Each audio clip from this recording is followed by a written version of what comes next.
Nagsimula ang kwento sa panahon ng paghahari ni Emperor Yongjung sa dinastiyang Qing, nilikha ang isang tago na death squad, ang mga gilatin.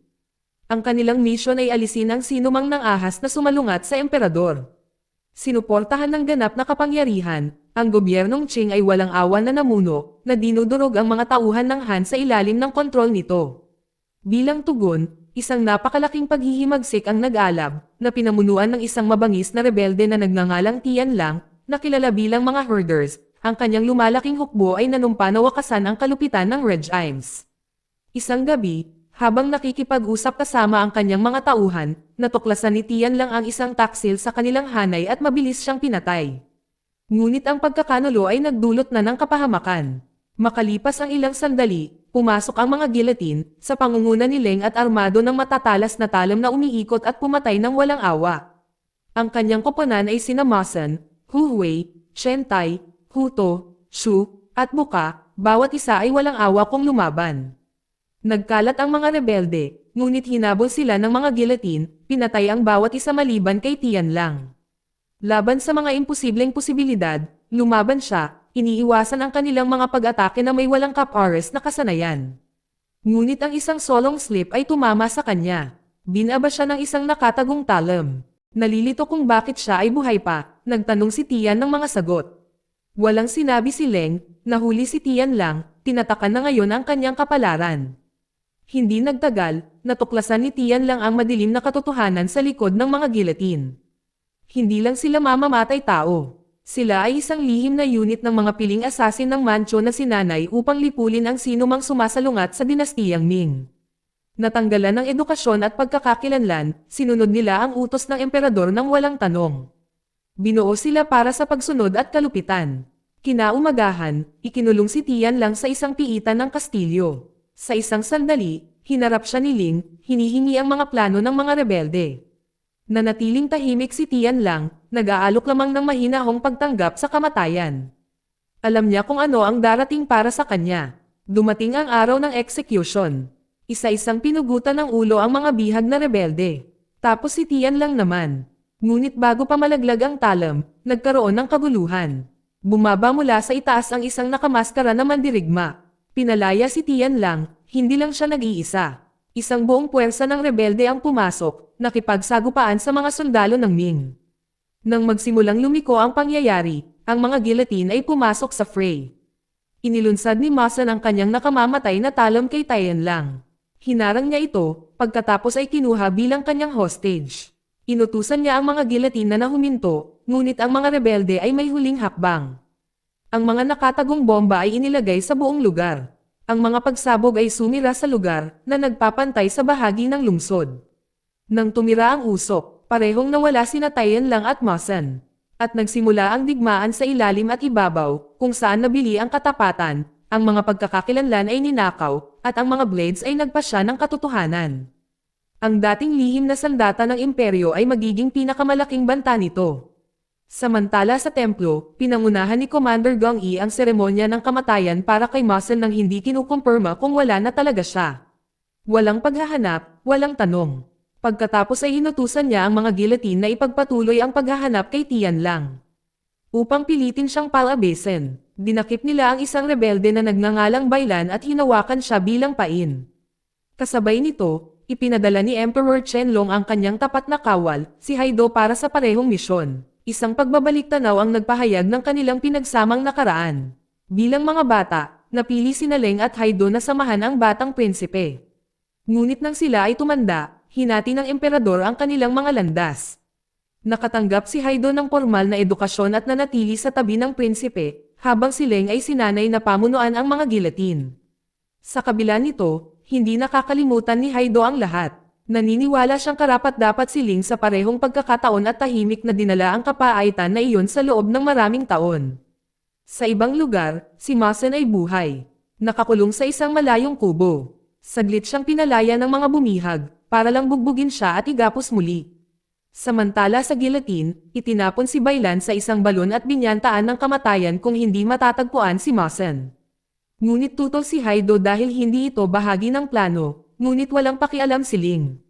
Pinangunahan niya ang koponan, naiwan si Haido. Mag-isa, nanatili si Haido para bantayan si Bailan.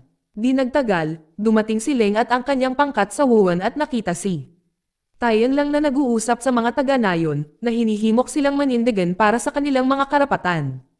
Ang mga gilatin ay naghanda sa pag-atake, ngunit natigilan nang makita ang mga armadong taga-nayon na handang lumaban. Tumindi ang mga tensyon. Bago lumipat ang sinuman, pumasok ang mga tanod ng lungsod na nagbigay kay Tian lang ng perpektong takip upang makatakas.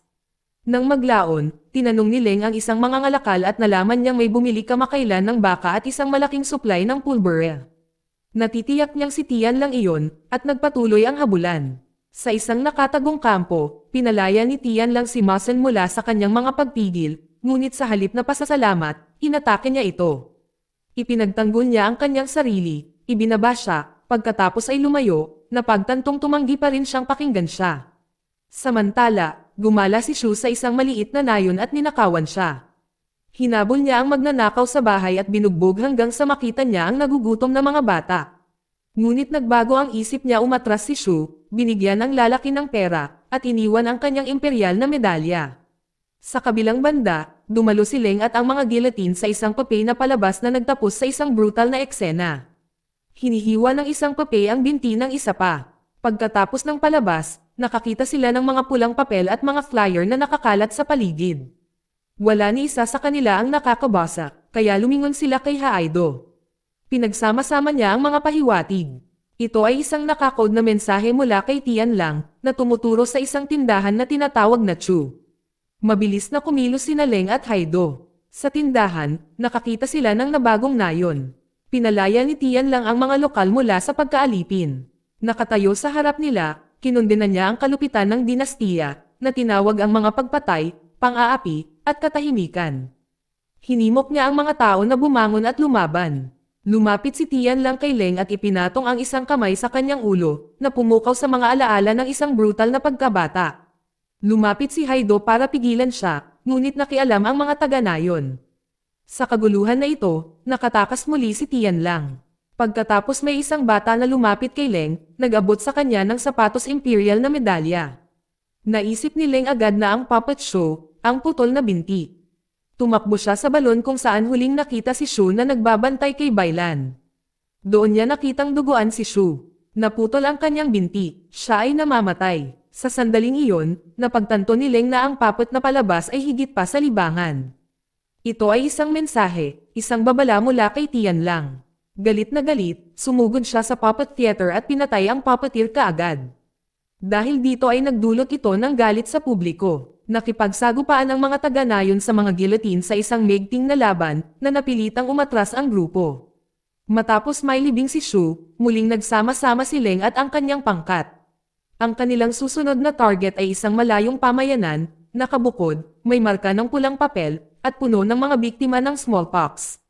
Walang mga tagalabas na pumunta doon. Natitiyak ng mga gilatin na isa itong base ng rebelde. Sa huli, sinunog nila ang buong nayon. Hindi nagtagal, natuklasan ni Tian lang na nawasak ang kampo. Bilang tugon, nagpadala siya ng bagong nakakode na nanawagan para sa isang pulong kay Leng. Nag-alok siya ng trade, si Masen para kay Bailan. Bago ang palitan, binalaan ni Haido si Leng na lumayo. Alam niya kung gaano kadelikado si Tian lang, ngunit hindi umatras si Leng. Handa niyang ipagsapalaran ang lahat para maiuwi si Masen. Sa sandaling iyon, isiniwalat ni Haido ang isang malupit na katotohanan. Kapag naloklak si Qianlong sa trono, ang mga gilatin ay mabubure, napapalitan ng mga modernong tropa. Ang misyon na ito na alisin si Tian lang ay ang huli ni Leng. Pumayag naman si Leng. Pagkatapos nito, palayain niya ang koponan at bibigyan ng pagkakataon ang kanyang mga kasama sa kalayaan. Binalak niyang sumama kay Haido pagkatapos. Samantala, binigyan ni Tian lang si Masen ng pagkain at isang katotohanan. Ang kanyang ama ay pinatay sa pamamagitan ng pagpugot ng ulo dahil sa pagsulat tungkol sa dinastiyang Ming, isang krimen sa mata ng korte ng Qing. Naulila siya, pinalaki niya ang kanyang mga kapatid ng mag-isa hanggang sa inutusan ni Emperor Yongzheng si Gang Yi, ang ama ni Masen, nalipulin sila at pinatay sila ng gilatin. At si Tian lang ang nakaligtas. Mula noon, namuhay siya na nagtatago. Dala ang sakit na iyon, napailing si Masen. Malalim ang katotohanan, lalo na ang pagkaalam na ang mga gilatin ay ginagantimpalaan ng pilak para sa bawat ulo na kanilang kinuha. Ang kanilang mga pagpatay ay naging mga trepeyo na nakadisplay sa mga templo. Dumating ang araw ng palitan. Nakipagkita sina Tian Lang at Leng kasama ang kanilang mga grupo. Ang palitan sa pamamagitan ni Masen ay ilang sandali mula sa pagkumpleto, ngunit nagpakita si Haido kasama ang isang armadong squad at nagpaputok. Binaril pa niya si Bailan at sumabog ang kaguluhan. Galit na hinarap ni Leng si Haido. Ngunit nanindigan si Haido, ito ay utos ng emperador. Dahil si Bailan ay kritikal na nasugatan, sina Masen at Tian Lang ay sumugod upang iligtas siya habang ang mga gilatin ay nakipagsagupaan sa sandatahang lakas ng emperador. Laban sa lahat ng posibilidad, ang magkabilang panig ay nakaligtas at nakatakas sa pananambang. Ang balita ng nabigong pag-atake ay mabilis na nakarating kay Emperor Qianlong. Dahil sa galit, idineklara niyang taksil ang mga gilatin at iniutos na patayin sila. Si Leng, na napagtanto ang katotohanan, ay hinimok ang kanyang mga kasamahan na tumakbo at magtago bago pumasok ang mga puwersa ng emperador. Inihayag niya ang kanyang natutunan mula kay Haido. Ang mga gilatin ay minarkahan na para palitan ng isang bagong modernong hukbo. Ang koponan ay ipinagkanulo sa simula. Ang iba ay galit na galit, ngunit nakiusap si Leng sa kanila na mabuhay at humanap ng kalayaan habang kayapa nila. Di nagtagal, naglabas ang emperador ng isang pampublikong atas. Ang sinumang pumatay ng gilatin ay gagantimpalaan. Nagsimula ang pamamaril. Isa-isa silang natunton at pinatay. Naiwang basag-basag si Leng. Ang kanyang koponan ay nawala, nabura sa kabila ng kanyang mga pagsisikap. Sa isang sandali, hinarap niya si Haido sa galit, ngunit gumanti si Haido, sinisisi si Leng sa lahat.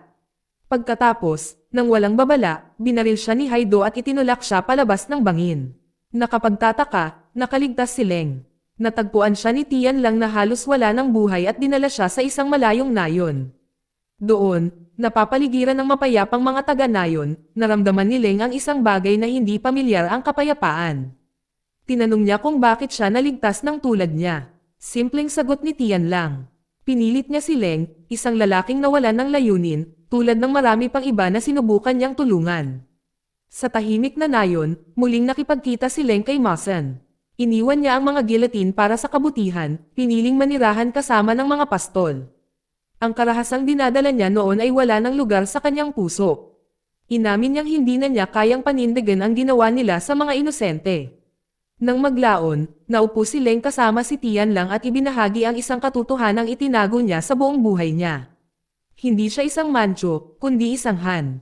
Sa isang panahon kung kailan ang mga Han ay itinuring bilang mga alipin, pinili siya ni Emperor Yongzhang na maglingkod sa batang si Qianlong. Binago ang kanyang pagkakakilanlan upang protektahan ang kanyang posisyon. Bagamat nanindigan ngayon si Leng kasama ang paghihimagsik, naniniwala si Tian Lang na darating pa rin sa mga kamay ni Leng ang kanyang wakas. Lumalapit ang sandaling iyon. Pagkaraan ng mga araw, nagpadala si Emperor Qianlong ng mabigat na sandatahang lakas upang lipulin ang nayon at ang mga pastol. Sa pagsisimula ng pag-atake, ang mga taga-nayon ay inilikas habang si Tian Lang, Masen, Leng at ang natitirang mga mandirigma ay nanatili upang ipagtanggol ang kanilang tahanan. Pinangunahan ni Haido ang pag-atake gamit ang mga baril at mga kanyan, na mabilis na pinabagsak ang mga ito. Sa pagbaril ng kaguluhan, namatay siya sa mga bisig ni Leng. Napalitan ng kalungkutan, siya ay bumagsak, nabali habang ang labanan ay nagpapatuloy sa kanyang paligid. Hindi tumigil si Haido. Iniutos niya ang kumpletong pagkawasak ng nayon ng Han, na sinunog ang lahat. Sa gilid ng isang bangin, sa wakas ay na-corner niya si Tian Lang at Leng. Napapaligiran at mas marami, alam ni Tian Lang na tapos na ito. Sa isang huling aksyon, hiniling niya kay Leng na wakasan ito, upang itigil ang ikot ng karahasan. Sa mabigat na puso, itinaas ni Leng ang kanyang talam at tinupad ang kahilingan, pinugutan ng ulo ang lalaking minsang naging kaaway niya. Hindi nagtagal, bumalik sina Leng at Haido sa palasyo. Dinala nila ang ulo ni Tian Lang bilang patunay na tapos na ang rebelyon. Pinuri ni Emperor Qianlong ang kanilang tagumpay at idineklara itong tagumpay para sa dinastiyang Ming. Ngunit may huling sinabi si Leng. Binalaan niya ang emperador na ang kaluwalhatian ay hindi kailanman darating sa pamamagitan ng kalupitan. Hanggat nadurog ang mahihina at nagdurusa ang mga tao, hindi magtatagal ang kapayapaan. Hinimok niya ang emperador na mamuno ng may habag kung talagang gusto niya ng pangmatagalang pamana. Pagkatapos ay ginawa ni Leng ang alam niyang kailangan niya. Sinubukan siyang pigilan ni Haido, ngunit hindi nagpatinag si Leng. Si Emperor Qianlong ang nagbigay ng huling utos. Napatay si Leng, si Emperor Qianlong ay magpapatuloy na maging isa sa pinakamatagal na naghahari sa kasaysayan ng Chino, na naaalala hindi lamang para sa kanyang kapangyarihan, ngunit para sa pagpapanatili ng kapayapaan sa pagitan ng mga Manchu at Han. Dito nagtatapos ang kwento. Salamat sa panonood kaibigan.